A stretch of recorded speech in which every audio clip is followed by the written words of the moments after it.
Hello and welcome to the Safer West Mercia podcast. My name is John Campion and I'm the West Mercia Police and Crime Commissioner. I'm joined today by a guest who I'll let introduce themselves. Hello, I'm Dr. Matthew Home and I'm the CEO of Willowdene Rehabilitation Centre. So, very warm welcome. I know a lot about Willowdene because I've been very proud to work with them in my time as Commissioner, but lots of listeners won't know or even heard of Willowdene. And so, in a nutshell, Matt, set out what Willowdene does and indeed how it came about, maybe. Thank you, John. So Willowdene was established in 1988 as a residential rehabilitation provider.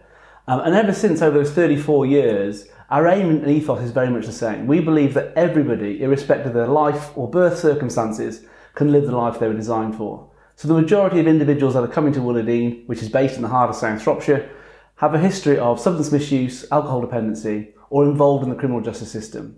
And we're able to take individuals coming through, their age typically over 18 years of age, the average age is about 35, and then men and women from across West Mercia who have got a trauma in their life which has led them to substance misuse and then ending up in the criminal justice system. So we're able to stop effectively and say what would make a difference.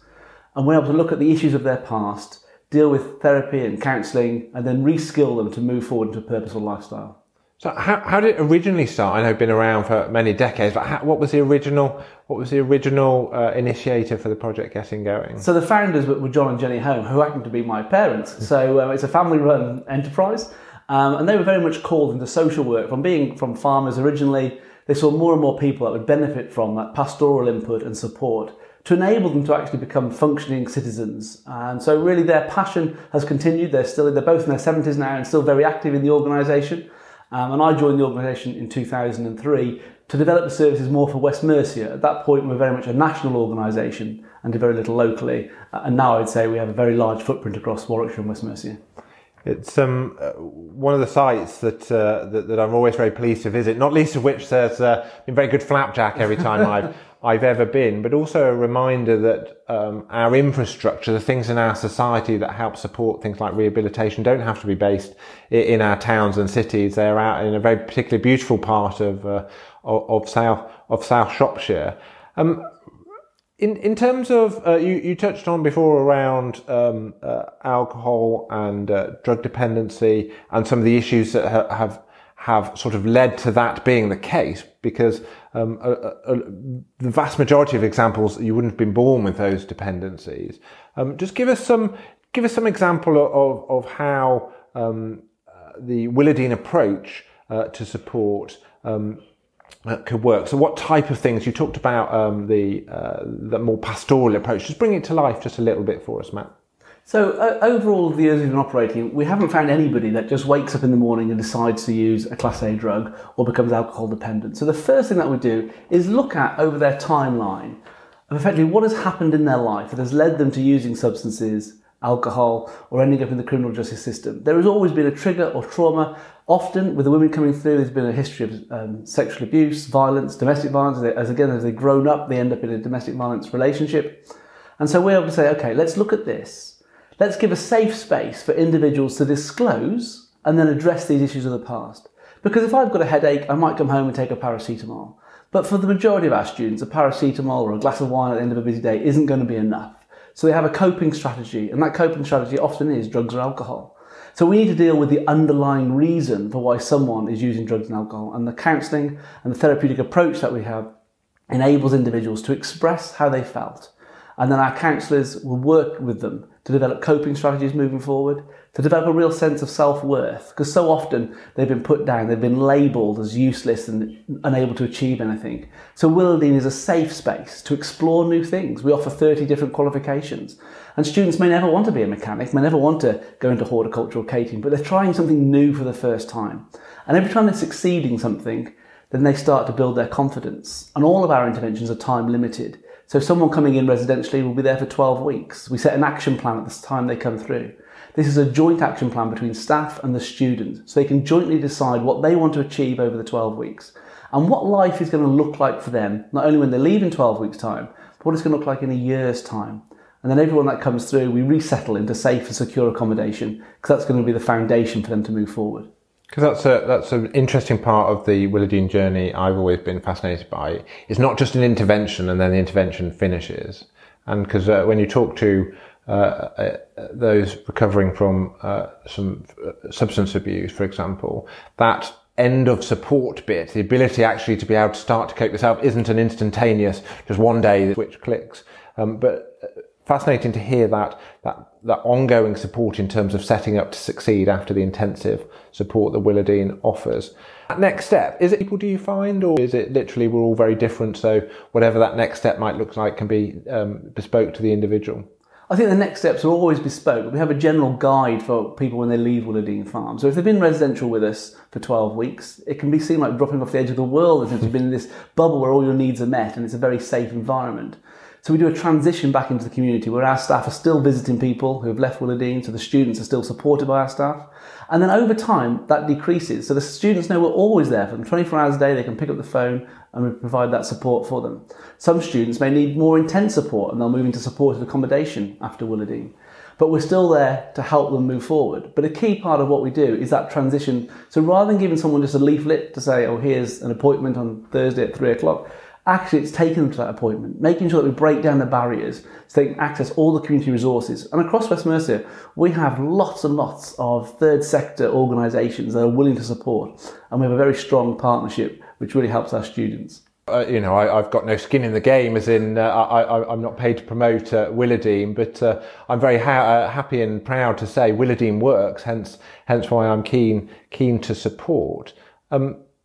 It's effective in terms of reoffending rates and others. Why do you think the alternative, intervention that is the alternative to custody?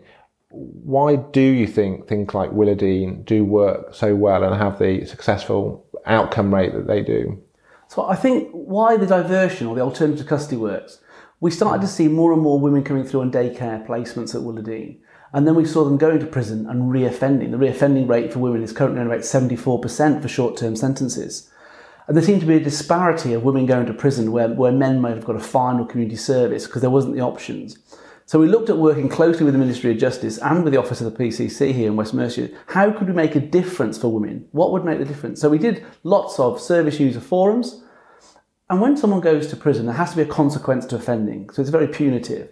But no one's ever addressing the underlying issue of why they first started offending. So often they're trapped in a relationship, they're subject to domestic violence, they've perhaps got substance misuse, alcohol dependency. So unless we actually deal with those root issues, they're going to carry on offending because that's the lifestyle they know. So being able to divert them from prison into Willowdene enables us to provide that therapeutic input. It's very intense. If you speak to our students that are on site with us, they'll say, Matt, it's much easier to be in prison. We don't have to engage therapeutically with what we're doing.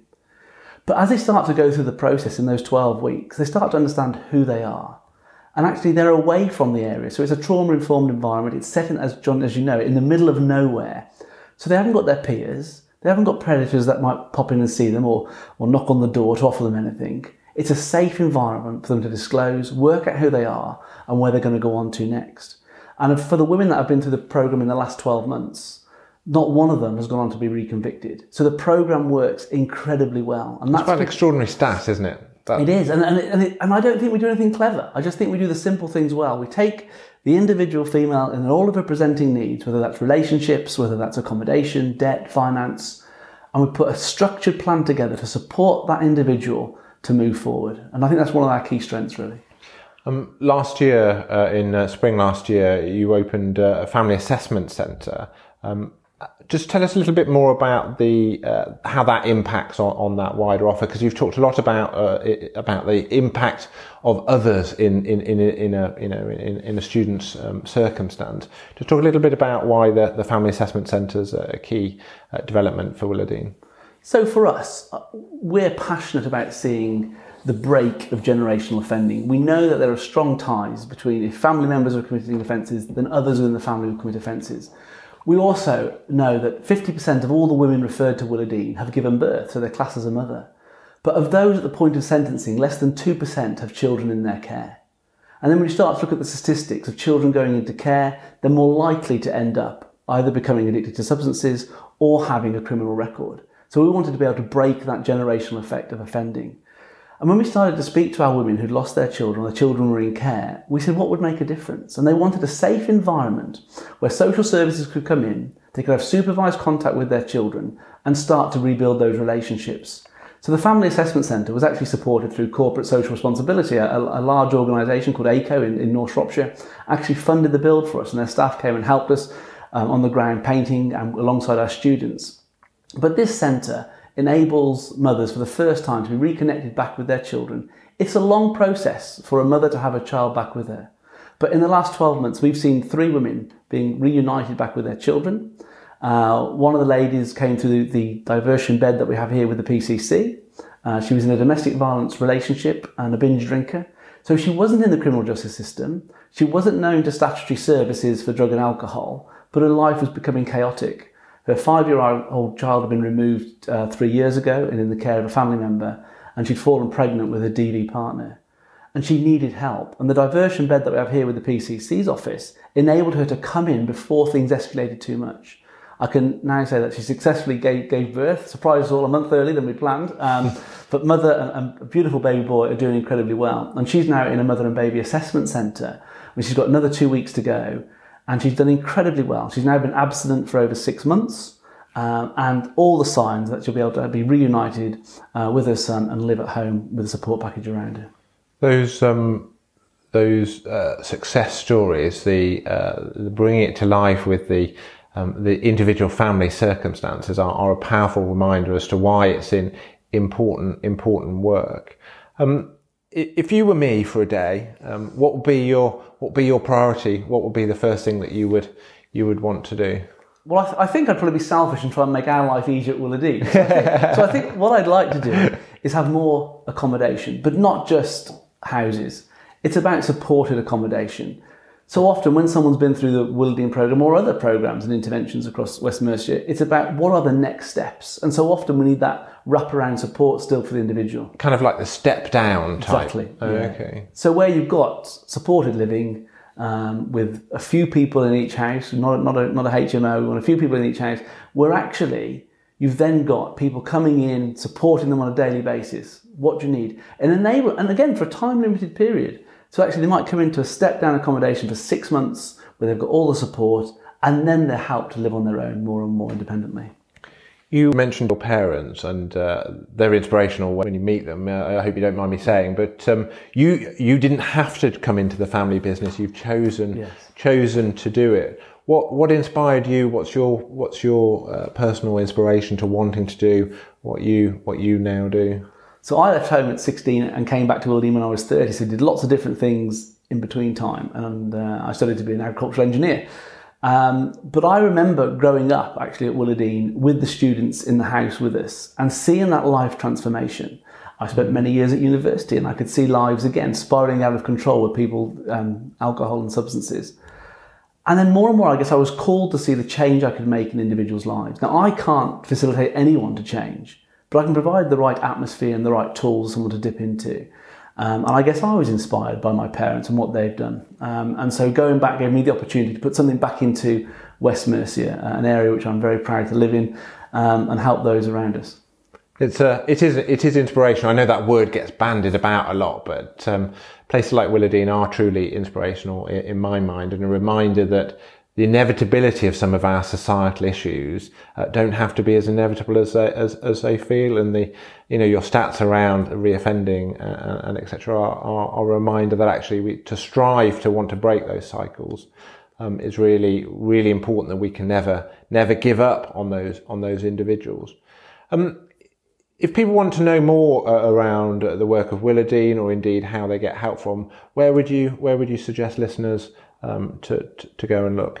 So they're more than welcome to access our website, which is willowdenefarm.org.uk, or by all means, pick up the phone, speak to someone.